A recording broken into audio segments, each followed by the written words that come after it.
గతంలో తెలుగుదేశం పార్టీకి కంచుకోటగా ఉన్న భీమిలి నియోజకవర్గాన్ని మళ్లీ చేజిక్కించుకోవడానికి టీడీపీ అధినాయకత్వం ఆచితూచి అడుగులు వేస్తోంది.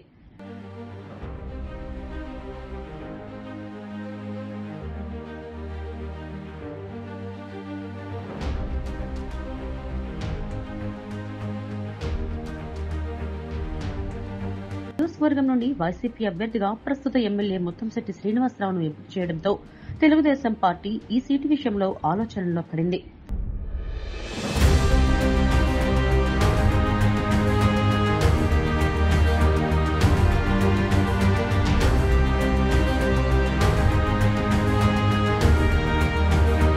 ఎవరికి టికెట్ ఇచ్చినా గన్ షాట్ గా గెలవాలని పార్టీ అధిష్టానం పావులు కదుపుతోంది. ముత్తంశెట్టిని బలంగా ఢీకొనే అభ్యర్థిని ప్రకటించాలనుకుంటున్నట్లు ఒకట.